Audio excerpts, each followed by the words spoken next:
fiesta de la Pascua, sabiendo Jesús que había llegado su hora de pasar de este mundo al Padre, habiendo amado a los suyos que estaban en el mundo, los amó hasta el extremo.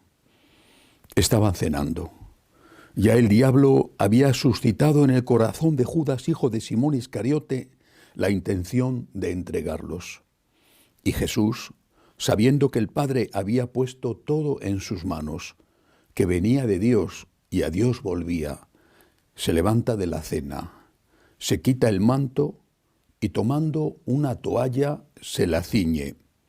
Luego echa agua en la jofaina y se pone a lavarles los pies a los discípulos, secándoselos con la toalla que se había ceñido. Llegó a Simón Pedro y éste le dice: Señor, ¿lavarme los pies tú a mí? Jesús le replicó: lo que yo hago tú no lo entiendes ahora, pero lo comprenderás más tarde. Pedro le dice: ¿no me lavarás los pies jamás? Jesús le contestó: si no te lavo, no tienes nada que ver conmigo. Simón Pedro le dice: Señor, no solo los pies, sino también las manos y la cabeza. Jesús le dice: uno que se ha bañado no necesita lavarse más que los pies, porque todo él está limpio. También vosotros estáis limpios, aunque no todos, porque sabía quién lo iba a entregar. Por eso dijo: no todos estáis limpios. Cuando acabó de lavarles los pies, tomó el manto, se lo puso otra vez y les dijo: ¿comprendéis lo que he hecho con vosotros? Vosotros me llamáis el Maestro y el Señor, y decís bien, porque lo soy. Pues si yo, el Maestro y el Señor, os he lavado los pies, también vosotros debéis lavaros los pies unos a otros. Os he dado ejemplo para que lo que yo he hecho con vosotros, vosotros también lo hagáis. Palabra del Señor. Gloria a ti, Señor Jesús. Es Jueves Santo. Es un día maravilloso. Para todos los católicos, es un día maravilloso. De una forma especial para nosotros, los sacerdotes. Y quisiera explicarlo de tal manera que todos pudiéramos entender lo que ocurrió en el primer Jueves Santo de la historia. Y para eso, lo primero es situarnos en el contexto y en el personaje principal, Jesús. San Juan, que reflexiona sobre ello, que recuerda y escribe tantos años después del acontecimiento, San Juan dice: sabiendo Jesús que había llegado su hora de pasar de este mundo al Padre, Jesús era consciente de que estaba terminando su vida, de que desde allí, desde el cenáculo, iba a salir al Monte de los Olivos, iba a ser apresado, torturado, asesinado. Era el final. ¿Cómo estaba él?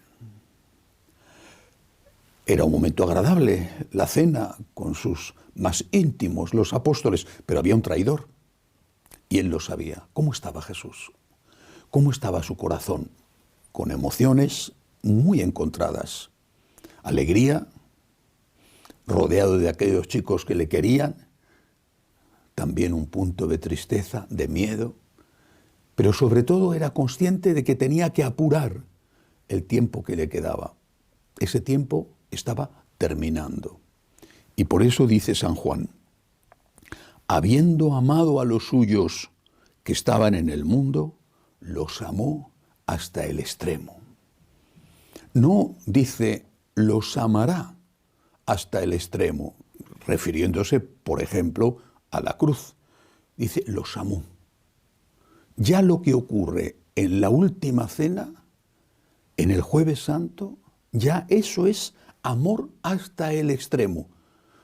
No es el único amor hasta el extremo, faltaba derramar la sangre y resucitar. Pero ya eso forma parte del amor máximo que Jesús podía darnos, podía darles. ¿En qué consistió lo que nos dio en esa noche? ¿En qué consistió lo que hizo Jesús en esa última cena? 3 cosas. Según el orden que cuenta San Juan, Me parece un orden lógico. Lo primero que hizo fue lavar los pies a los apóstoles. Era un orden lógico, especialmente con el ritual judío de las comidas y de las cenas. Eran personas muy higiénicas. Pero Jesús les lava los pies, no pide a ningún criado, que seguramente no habría ninguno, a ninguna mujer, que en ese momento estarían ellos solos, no pide a nadie que lo haga, no pide a uno de los apóstoles que lo haga.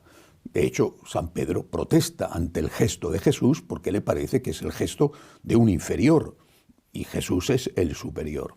Jesús le dice, lo entenderás más tarde. Primero, por lo tanto, el amor recíproco, el mandamiento del amor recíproco. Amaos unos a otros como yo. Está poniendo un ejemplo, un modelo. Como yo os he amado. Amaos unos a otros como yo os he amado. Como yo se refiere al pasado, la creación, la encarnación, la predicación, los milagros, y se refiere al futuro inmediato, la muerte, la resurrección, hasta dar la vida el uno por el otro. Nadie tiene amor más grande que el que da la vida por sus amigos. Pero esto, que es un mandamiento, no es un consejo, es un mandamiento, y que Jesús llama su mandamiento, están los 10 mandamientos de Moisés y su mandamiento, que es la imitación de Cristo en el amor, una imitación que tenemos que practicar 2 o más, amaos unos a otros. Esto es un modelo, es una meta. No es algo que hayamos alcanzado, sino algo que debemos de intentar alcanzar. ¿Y qué sucede cuando no se alcanza? ¿Qué sucede cuando una persona no es capaz de amar como Cristo? Es decir, que no sucede a todos nosotros. ¿Quién es capaz de amar como Cristo? ¿Pero qué sucede cuando no se alcanza? ¿Qué no sucede? ¿Cómo nos ven los demás? ¿Cómo vemos nosotros a los demás?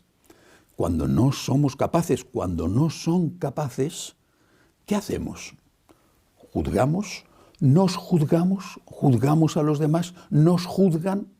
¿Se juzgan? Creo que esto es muy importante tenerlo en cuenta. Es decir, el Señor pone una meta, amar como Él.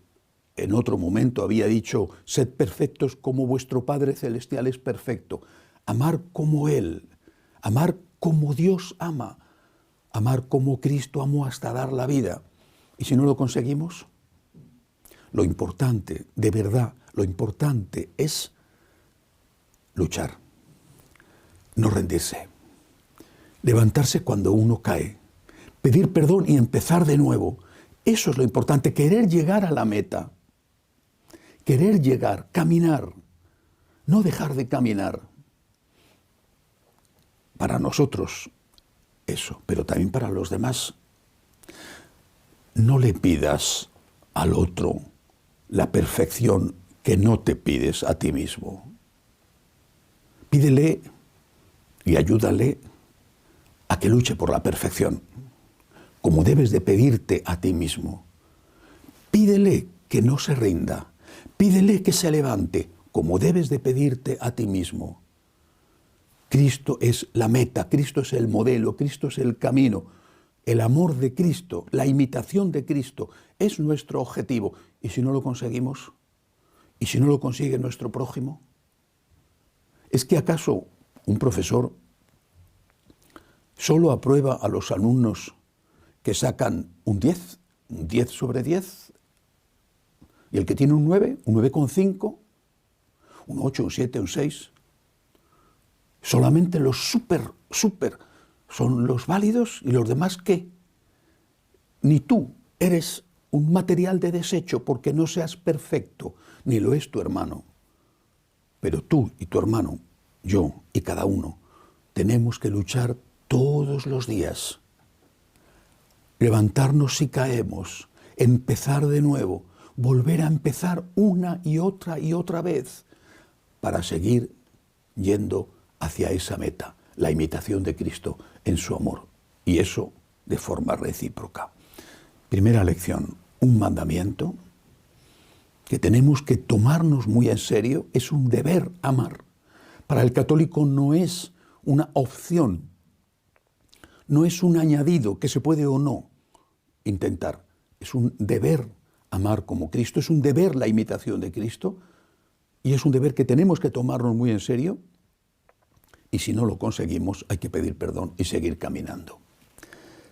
Segunda cosa que hace el Señor, por este orden, instituye el sacerdocio católico, solo para hombres. ¿Por qué no estaba allí la Virgen? Estaba al día siguiente, pero no estaba allí. María Magdalena, no sé, las otras mujeres que acompañaban a Jesús, Santa Marta, que se había quedado seguramente en Betania, pero ¿por qué no estaban allí? ¿Es que ellas eran menos que los apóstoles? La Virgen María es la reina de los apóstoles. Por encima de todos los apóstoles juntos está la Virgen María. Pero no fue ordenada sacerdotisa. ¿Por qué? Bueno, pues habrá que preguntárselo a Jesús. Naturalmente que los teólogos dicen que hay argumentos, la imitación de Cristo precisamente porque el sacerdote es un hombre, Cristo era un hombre y actúa en persona de Cristo. Bueno, todo eso son argumentos válidos. Pero lo más importante es que Cristo lo quiso así. Y eligió a unos hombres que no eran perfectos, a los cuales les había dado el mandamiento de ser perfectos, de luchar para ser perfectos, pero que no lo eran, como se puso de manifiesto, pues muy poco después. Se quedan dormidos mientras está él sudando sangre en el huerto de los olivos, le abandonan en cuanto le cogen preso, con poquísimas excepciones, se esconden porque tienen miedo después de que a nuestro Señor le hayan crucificado. San Pedro, como es conocido, le niega 3 veces unas horas después de que esto ocurra. Y perfectos no eran. Y sin embargo les elige, les instituye en el sacerdocio. Ya había hecho una elección antes, cuando de entre el gran grupo de seguidores, de discípulos, les eligió para ser apóstoles, los 12 apóstoles. Ahora hace una elección aún más especial, les instituye como sacerdotes. Veremos después lo que significa, la consecuencia que es la Eucaristía. Esto tiene lugar sobre personas imperfectas. ¿Cómo puede un pecador como yo, como cualquier cura, cómo puede un pecador, un ser humano pecador, que necesitamos confesarnos, cómo puede un pecador transformar el pan y el vino en el cuerpo y en la sangre de nuestro Señor, que es lo más grande, lo más importante que puede hacer ningún ser humano? Nada, ni dar de comer a todos los hambrientos del mundo, es equiparable a la Eucaristía, porque es la renovación, incruenta, pero renovación del sacrificio de la cruz. Es lo más grande y lo más importante. Y ser sacerdote es lo mejor. No quiero molestar a nadie, pero es lo mejor que le puede ocurrir a una persona, lo mejor. Y a esa persona, que es una persona como las demás y por lo tanto sujeto al pecado, sujeto a la tentación y que a veces comete pecados. Pero ¿cómo puede ser? Por el mismo motivo que establece el mandamiento nuevo, porque está indicando un camino, una meta. Si a todos nos dice, tienes que amar como yo, al sacerdote le dice, tienes que amar en mi nombre, en persona Christi, en mi nombre tienes que amar. Tienen que verte a ti, pero tienen que verme a mí. A través de ti tienen que verme a mí. Esto es algo que no es que te conmueva, es que de alguna manera te destruye, porque tienes la impresión de que te están pidiendo un imposible. Eres un ser humano y que te van a juzgar con unos criterios y con unos niveles de exigencia que son inalcanzables para un ser humano.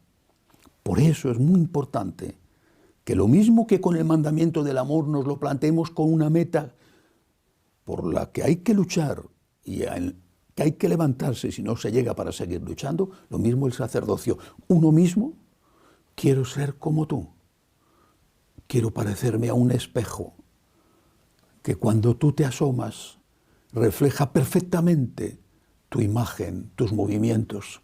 Quiero ser como tú, pero no lo soy. Y cuando no lo soy, me levanto y sigo luchando. Y esto vale también para los demás. Es decir, ¿cómo ves tú al sacerdote? Tú que eres un laico, ¿cómo ves tú al sacerdote? ¿Qué le exiges? ¿La perfección? ¿La perfección? Bueno, está bien, el sacerdote tendría que ser perfecto, como tú, ¿o no? O tú, porque eres laico, ya no tienes que ser perfecto y el cura tiene que ser perfecto. Esa era la herejía de los cátaros, en la época de San Francisco. Estaban los puros y los impuros, que eran todos. Los puros, que eran unos 4, que al final tampoco eran tan puros. Por lo tanto, el sacerdote, que representa a Cristo, tiene que ser ayudado para que cada vez más se parezca a Cristo. Y no me parece a mí que la forma de ayudar sea tirarle piedras. Con esto no estoy justificando ni a mí ni al resto de los del gremio sacerdotal. Estoy diciendo que cada uno de nosotros sacerdotes es un don inmenso para la comunidad, por lo que viene después, por lo que puede hacer. Es un don inmenso, pero es un ser humano. Él tiene que luchar con todas sus fuerzas para ser como Cristo sacerdote, para que le vean a Él y vean a Cristo a través de Él. Tiene que luchar con todas sus fuerzas. Y si no lo consigue, tiene que volver a empezar. Pero la comunidad tiene que ayudarle y no tirarle piedras. A mí me parece que en muchas ocasiones sucede con los sacerdotes aquello que pasó con la adúltera. Querían tirarla piedras. Era una pecadora, es verdad. Y Jesús le dijo, no peques más. No dijo, sigue adelante o que no te pillen. No peques más. Era una pecadora. Pero Jesús les dijo, aquel de vosotros que esté libre de culpa, que tire la primera piedra. ¿O es que acaso nosotros, los sacerdotes, no confesamos y no escuchamos las miserias y los pecados de todos otros sacerdotes, pero desde luego de los laicos? ¿Y qué hacemos? Le decimos, vete de aquí, malvado, pecador horrible, vete de aquí, qué cosas tan feas has hecho, vete de aquí, sinvergüenza, canalla. Yo nunca he hecho eso.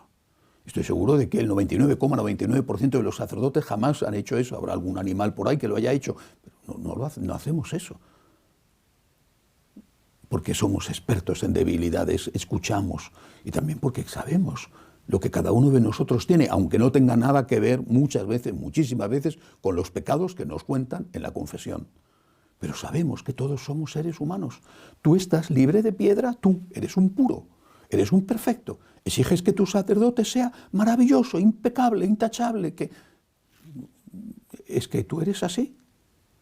O a ti te diría Jesús, ¿estás libre de culpa? Vale, entonces mira, aquí tírale tú la primera piedra. Pero Jesús te conoce y puede estar escribiendo en el suelo, como hizo el Señor con aquellos que querían apedrear a la adúltera, tus pecados y tus defectos, que quizás se pueden hacer públicos, a lo mejor precisamente porque has sido tan duro, tan exigente con el sacerdote, que, insisto, no se trata de justificar lo injustificable, se trata de que el sacerdote tiene que luchar por ser santo y porque a través de él vean a Cristo. Pero es un ser humano. Y por lo tanto, hay que ayudarle a eso, hay que ayudarle y no hay que tirarle piedras si no lo consigue. Y con esto no quiero decir, insisto, que haya que justificar nada, porque una cosa es la misericordia y otra cosa es la tolerancia, y desde luego muchísimo menos aquellas cosas que además de ser pecados son delitos. Por ejemplo, la pederastia, que es aún más injustificable que otras cosas. La mayor parte de los sacerdotes no somos pederastas ni se nos ha pasado por la cabeza. Por lo tanto, hay otras cosas. El sacerdote sabe o debería saber a dónde tiene que llegar. cuál es su deber ser. Deberías saberlo. Que te vean a ti y vean a Cristo, que tú enseñes como Cristo, no lo que a ti se te ocurre. Que tú celebres la Eucaristía como Cristo y no a tu manera como a ti te gusta. Y que tú lleves una vida lo más parecida a la de Cristo, para no dar mal ejemplo y no escandalizar a nadie. Pero si ese es un ser humano que comete un pecado que no es perfecto, no le tires piedras. No le tires piedras porque tú también tienes lo tuyo. Y el Señor puede estar escribiendo en la arena delante de todos cuáles son tus pecados y quizá al final vas a salir tú más mal parado que ese sacerdote al que tiras piedras. Tercera cosa que nos regaló en esa noche, en esos últimos minutos, últimas horas antes de desencadenarse la pasión y la muerte, la Eucaristía. Es increíble, de verdad es increíble la Eucaristía, es extraordinario, extraordinario. ¿Cuántas veces todos los días, o casi todos los días, haciendo oración delante del sagrario, me quedo absorto, admirado, y pienso, ¿cómo es posible que el Dios del universo, el Dios creador, para el cual la Tierra no es nada, comparado con los millones de estrellas y de planetas que hay no solo en la Vía Láctea, sino en el universo, que el Dios grande, infinito, omnipotente, no solamente nos haya creado a su imagen y semejanza, no solamente haya querido hacerse hombre para salvarnos, nosotros que no somos nada, que nos creemos que somos y no somos nada, y viene un virus y te derriba por el suelo, que no somos nada. ¿Cómo es posible que se haya hecho hombre? ¿Cómo es posible que haya muerto en la cruz? ¿Cómo es posible que se haya quedado en un sencillo, humilde, frágil, débil, manipulable pedazo de pan? ¿Cómo es posible? La grandeza reducida voluntariamente a la más mínima pequeñez. La grandeza reducida a la casi nada, a la casi nada. El omnipotente introducido en un átomo. El todopoderoso hecho el todo débil en la Eucaristía, todo débil, todo frágil en la cruz. A veces lo vemos con dolor enorme, como algún loco, porque no saben lo que hacen.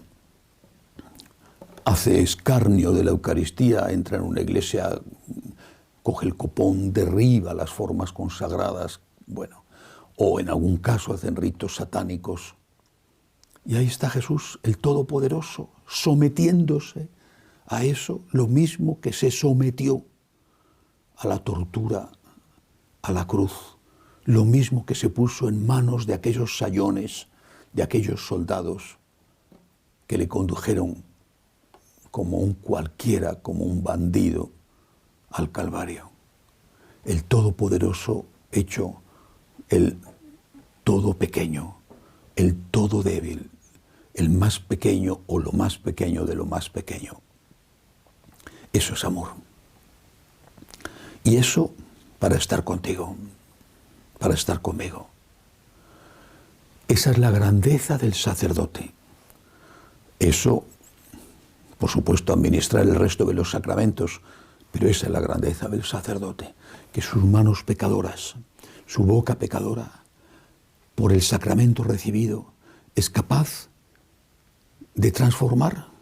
La gracia de Dios a través de él es capaz de transformar el todo en la casi nada. Y que esa casi nada, que es un fragmento humilde de pan, o unas gotas de vino con una pizca de agua, se transformen en el todo, en Dios nuestro Señor, presencia real, en su cuerpo y en su alma, en su humanidad y en su divinidad, en esa pequeñísima forma consagrada. Renovación, incruenta, pero renovación del sacrificio de la cruz. No hay nada más grande que la Eucaristía, nada más grande. En la tierra no tenemos nada más grande, es lo máximo. Y por eso ser sacerdote también es lo máximo que uno pueda ser. Adoremos la Eucaristía, adoremos, agradezcamos, reverenciemos, cuidemos, defendamos la Eucaristía. Es Jesús, es Cristo nuestro Señor.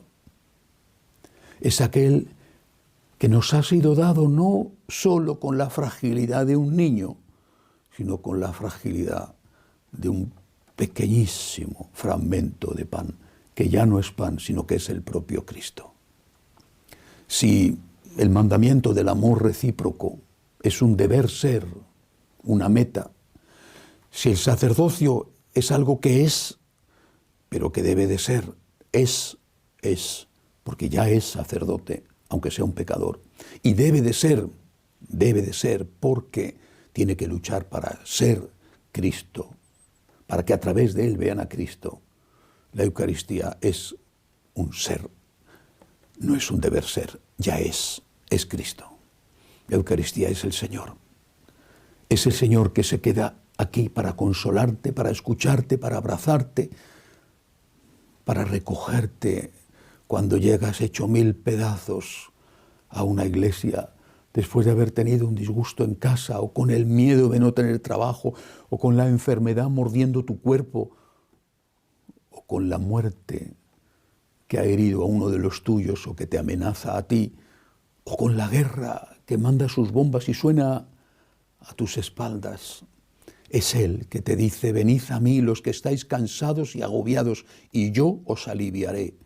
No te quita la enfermedad, salvo excepciones, no te da un trabajo, salvo excepciones, no hace que tu marido sea mejor o tu mujer sea estupenda, salvo excepciones, no hace que tus hijos se conviertan en personajes maravillosos que no te den problemas, salvo excepciones. Te da un abrazo, te da la paz, te da la esperanza y te dice: tranquilo, todo pasa, yo también he pasado por esto, todo pasa, no te separes de mí, todo pasa, estoy contigo. Vamos a llevar la cruz juntos. Tú solo no puedes, se está aplastando. Vamos a llevarla los dos, apóyate en mí. Seguirás llevando una parte no te la voy a quitar, pero la vamos a llevar los dos. Pongo mi hombro debajo de tu cruz y entre los dos sí que podemos. Eso es la Eucaristía. Escuchemos esa palabra de Él. Ven tú que estás cansado y agobiado, ven y comulga, ven que yo te aliviaré. Y demos gracias, y cuidemos, y reverenciemos, y defendamos. Y también demos gracias a ese pobre hombre, quizá un santo, quizá un pecador, pero a ese hombre que es un sacerdote y que sin él no tendrías ni la confesión ni la Eucaristía. Y si no le cuidas, te quedarás sin lo más grande que tenemos, que es la Eucaristía, y sin el consuelo de la confesión. Hoy es Jueves Santo. Luchemos por parecernos a Jesús, por amar como Él. Los sacerdotes para que nos vean a Él cuando nos ven a nosotros. Y si caemos, por levantarnos, y luchemos para que nuestro Señor en la Eucaristía sea adorado, respetado, reverenciado, amado. Luchemos porque a veces hay que defenderle y a veces hay que hacerlo incluso jugándonos la vida. Que así sea.